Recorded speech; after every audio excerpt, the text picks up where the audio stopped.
Two roads diverged in a wood, and I took the one less traveled by, and that has made all the difference. Robert Frost, The Road Not Taken. Chapter 1. I've been locked up for 264 days. I have nothing but a small notebook and a broken pen and the numbers in my head to keep me company. 1 window, 4 walls, 144 square feet of space, 26 letters in an alphabet I haven't spoken in 264 days of isolation. 6,336 hours since I've touched another human being. You're getting a cellmate. No, roommate, they said to me. We hope you rot to death in this place. Wait. For good behavior, they said to me. Another psycho just like you. No. No more isolation, they said to me. They are the minions of the Reestablishment, the initiative that was supposed to help our dying society. The same people who pulled me out of my parents' home and locked me in an asylum for something outside of my control. No one cares that I didn't know what I was capable of, that I didn't know what I was doing. I have no idea where I am.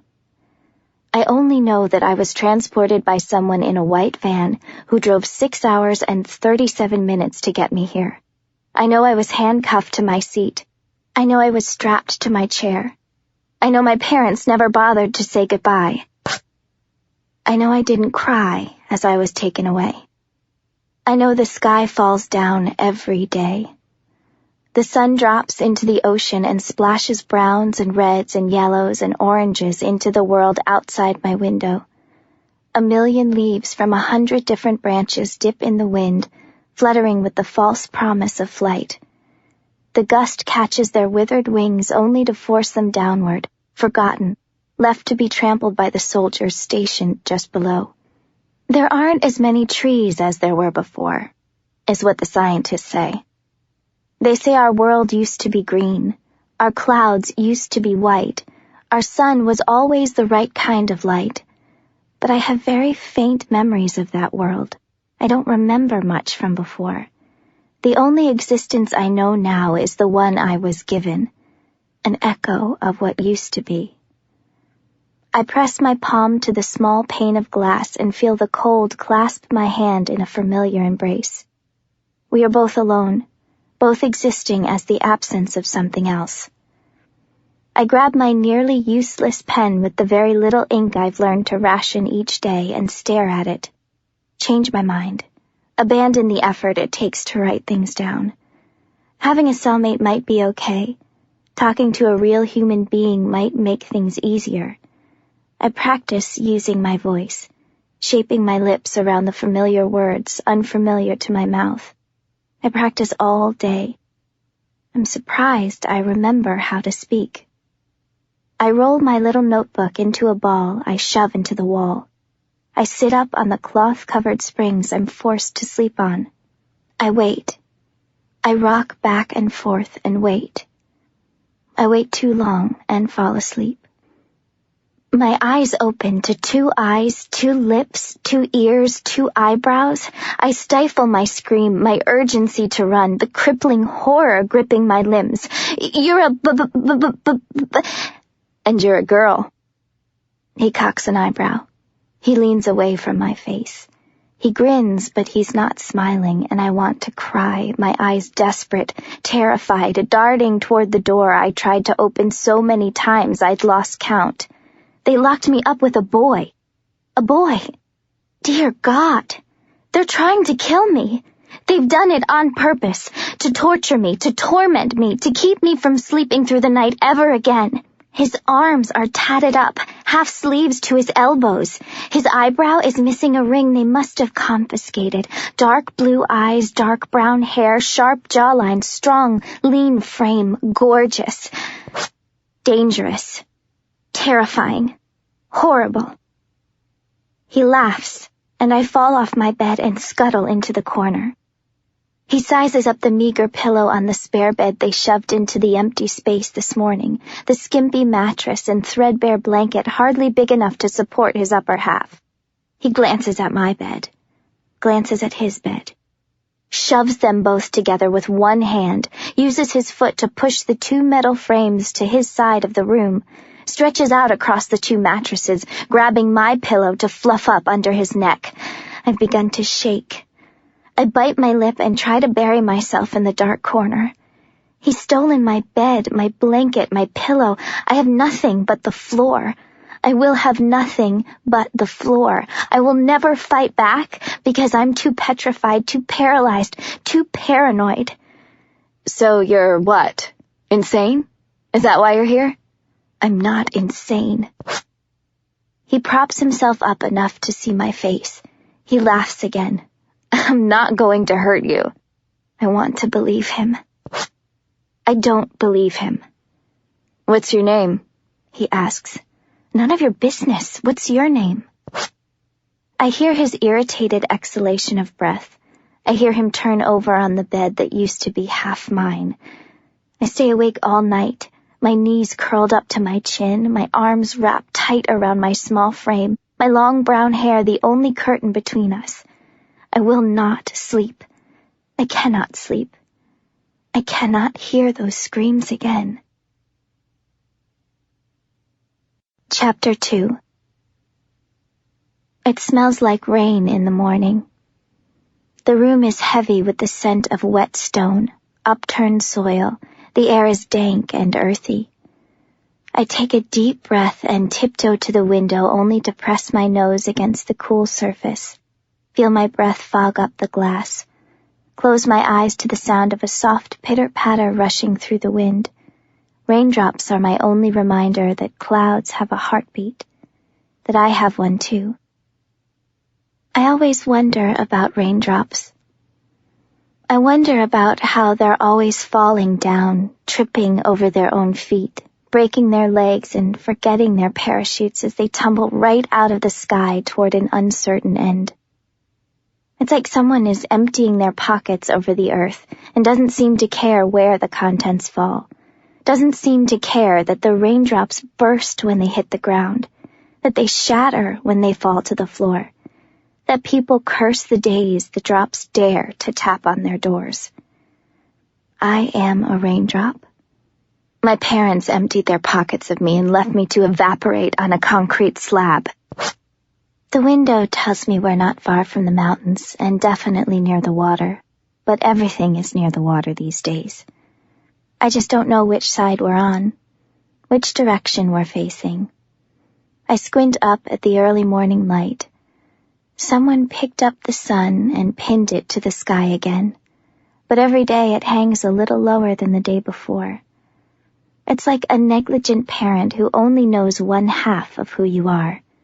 It never sees how its absence changes people, how different we are in the dark. A sudden rustle means my cellmate is awake. I spin around like I've been caught stealing food again. That only happened once, and my parents didn't believe me when I said it wasn't for me. I said I was just trying to save the stray cats living around the corner, but they didn't think I was human enough to care about a cat. Not me. Not someone like me. But then they never believed anything I said. That's exactly why I'm here. Cellmate is studying me. He fell asleep fully clothed. He's wearing a navy blue t-shirt and khaki cargo pants tucked into shin-high black boots. I'm wearing dead cotton on my limbs and a blush of roses on my face. His eyes scan the silhouette of my structure, and the slow motion makes my heart race. I catch the rose petals as they fall from my cheeks, as they float around the frame of my body, as they cover me in something that feels like the absence of courage. Stop looking at me, is what I want to say. Stop touching me with your eyes and keep your hands to your sides, and please, please, and please. What's your name? The tilt of his head cracks gravity in half. I'm suspended in the moment. I blink and bottle my breaths. He shifts, and my eyes shatter into thousands of pieces that ricochet around the room, capturing a million snapshots, a million moments in time, flickering images faded with age, frozen thoughts hovering precariously in dead space, a whirlwind of memories that slice through my soul. He reminds me of someone I used to know. One sharp breath, and I'm shocked back to reality. No more daydreams. Why are you here? I asked the cracks in the concrete wall. 14 cracks in 4 walls, 1,000 shades of gray. The floor, the ceiling, all the same slab of stone.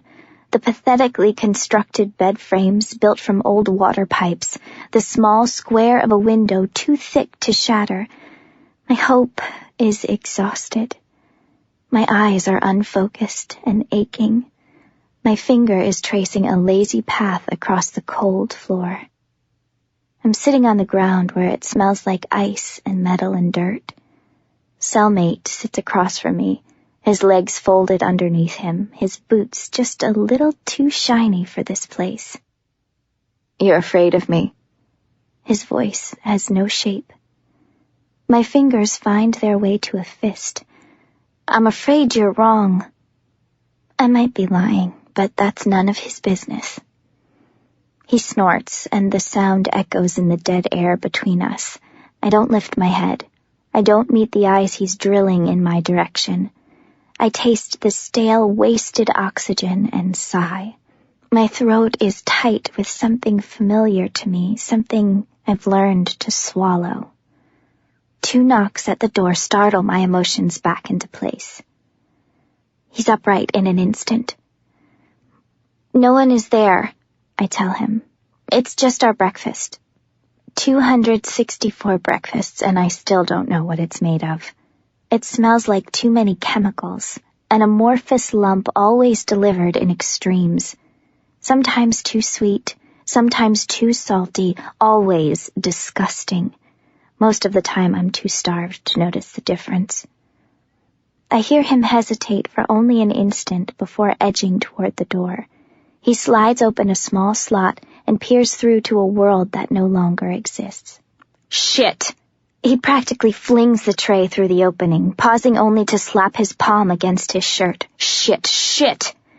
He curls his fingers into a tight fist and clenches his jaw. He's burned his hand. I would have warned him if he would have listened. You should wait at least 3 minutes before touching the tray, I tell the wall. I don't look at the faint scars gracing my small hands, at the burn marks no one could have taught me to avoid. I think they do it on purpose, I add quietly. Oh, so you're talking to me today. He's angry. His eyes flash before he looks away, and I realize he's more embarrassed than anything else. He's a tough guy. Too tough to make stupid mistakes in front of a girl. Too tough to show pain. I press my lips together and stare out the small square of glass they call a window. There aren't many animals left, but I've heard stories of birds that fly. Maybe one day I'll get to see one. The stories are so wildly woven these days, there's very little to believe. But I've heard more than one person say they've actually seen a flying bird within the past few years. So I watch the window. There will be a bird today. It will be white, with streaks of gold like a crown atop its head. It will fly. There will be a bird today. It will be white, with streaks of gold like a crown atop its head. It will fly. There will be his hand on me. 2 tips of 2 fingers graze my cloth-covered shoulder for less than a second, and every muscle, every tendon in my body is fraught with tension and tied into knots that clench my spine. I stay very still. I don't move. I don't breathe. Maybe if I don't move, this feeling will last forever. No one has touched me in 264 days. Sometimes I think the loneliness inside of me is going to explode through my skin, and sometimes I'm not sure if crying or screaming or laughing through the hysteria will solve anything at all. Sometimes I'm so desperate to touch, to be touched, to feel that I'm almost certain I'm going to fall off a cliff in an alternate universe where no one will ever be able to find me. It doesn't seem impossible. I've been screaming for years and no one has ever heard me. Aren't you hungry? His voice is lower now, a little worried now. I've been starving for 264 days. No. The word is little more than a broken breath as it escapes my lips, and I turn, and I shouldn't, but I do, and he's staring at me, studying me. His lips are only barely parted, his limbs limp at his side, his lashes blinking back confusion. Something punches me in the stomach. His eyes. Something about his eyes. It's not him, not him, not him, not him, not him. I close the world away, lock it up, turn the key so tight. Blackness buries me in its folds. Hey. My eyes break open, 2 shattered windows filling my mouth with glass. What is it? His voice is a failed attempt at flatness, an anxious attempt at apathy. Nothing. I focus on the transparent square wedged between me and my freedom. I want to smash this concrete world into oblivion. I want to be bigger, better, stronger. I want to be angry, angry, angry. I want to be the bird that flies away. What are you writing? Cellmate speaks again. These words are vomit. This shaky pen is my esophagus. This sheet of paper is my porcelain bowl. Why won't you answer me? He's too close, too close, too close. No one is ever close enough. I suck in my breath and wait for him to walk away like everyone else in my life. My eyes are focused on the window and the promise of what could be, the promise of something grander, something greater, some reason for the madness building in my bones, some explanation for my inability to do anything without ruining everything. There will be a bird. It will be white with streaks of gold like a crown atop its head. It will fly. There will be a bird. It will be... Hey. You can't touch me, I whisper. I'm lying is what I don't tell him. He can touch me is what I'll never tell him. Please touch me is what I want to tell him. But things happen when people touch me. Strange things, bad things, dead things. I can't remember the warmth of any kind of embrace. My arms ache from the inescapable ice of isolation. My own mother couldn't hold me in her arms. My father couldn't warm my frozen hands. I live in a world of nothing. Hello, world. You will forget me. Knock, knock. Cellmate jumps to his feet. It's time to shower. Chapter 3. The door opens to an abyss. There's no color, no light, no promise of anything but horror on the other side. No words, no direction, just an open door that means the same thing every time. Cellmate has questions. What the hell? He looks from me to the illusion of escape. They're letting us out? They'll never let us out. It's time to shower. Shower? His voice loses inflection, but it's still threaded with curiosity. We don't have much time, I tell him. We have to hurry. Wait, what?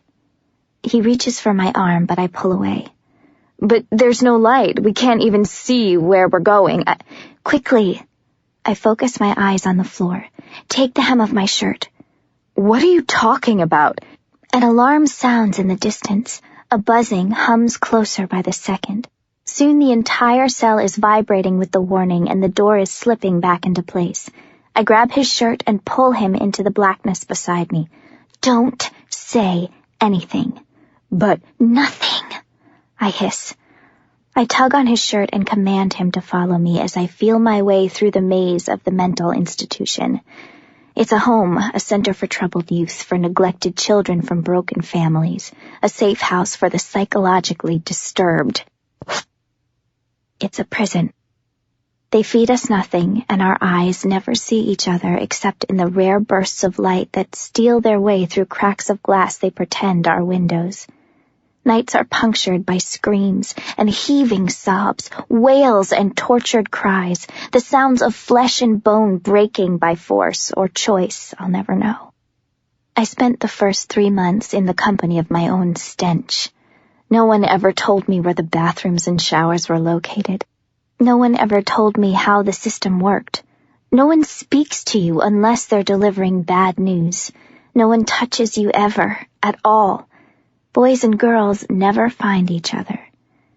Never but yesterday. It can't be coincidence. My eyes begin to readjust in the artificial cloak of night. My fingers feel their way through the rough corridors, and cellmate doesn't say a word. I'm almost proud of him. He's nearly a foot taller than me, his body hard and solid with the muscle and strength of someone close to my age. The world has not yet broken him. Such freedom in ignorance. What? I tug on his shirt a little harder to keep him from speaking. We've not yet cleared the corridors. I feel oddly protective of him, this person who could probably break me with 2 fingers. He doesn't realize how his ignorance makes him vulnerable. He doesn't realize that they might kill him for no reason at all. I've decided not to be afraid of him. I've decided his actions are more immature than genuinely threatening. He looks so familiar, so familiar, so familiar to me. I once knew a boy with the same blue eyes, and my memories won't let me hate him. Perhaps I'd like a friend. 6 more feet until the wall goes from rough to smooth, and then we make a right. 2 feet of empty space before we reach a wooden door with a broken handle and a handful of splinters. 3 heartbeats to make certain we're alone. 1 foot forward to edge the door inward. 1 soft creak, and the crack widens to reveal nothing but what I imagine this space to look like. This way, I whisper. I tug him toward the row of showers and scavenge the floor for any bits of soap lodged in the drain. I find 2 pieces, one twice as big as the other. Open your hand, I tell the darkness. It's slimy, but don't drop it. There isn't much soap, and we got lucky today.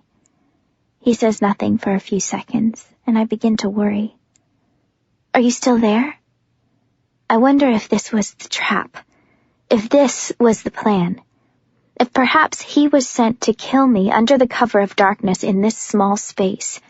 I never really knew what they were going to do to me in the asylum. I never knew if they thought locking me up would be good enough, but I always thought they might kill me. It always seemed like a viable option. I can't say I wouldn't deserve it.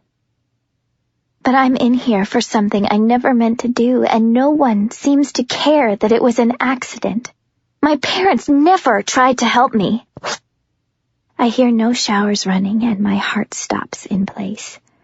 This particular room is rarely full, but there are usually others, if only 1 or 2. I've come to realize that the asylum's residents are either legitimately insane and can't find their way to the showers, or they simply don't care. I swallow hard.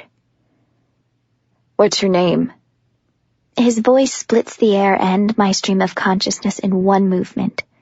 I can feel him breathing much closer than he was before. My heart is racing, and I don't know why, but I can't control it. Why won't you tell me your name? Is your hand open? I ask, my mouth dry, my voice hoarse. He inches forward, and I'm almost scared to breathe. His fingers graze the starchy fabric of the only outfit I'll ever own, and I manage to exhale. As long as he's not touching my skin. As long as he's not touching my skin. As long as he's not touching my skin. This seems to be the secret.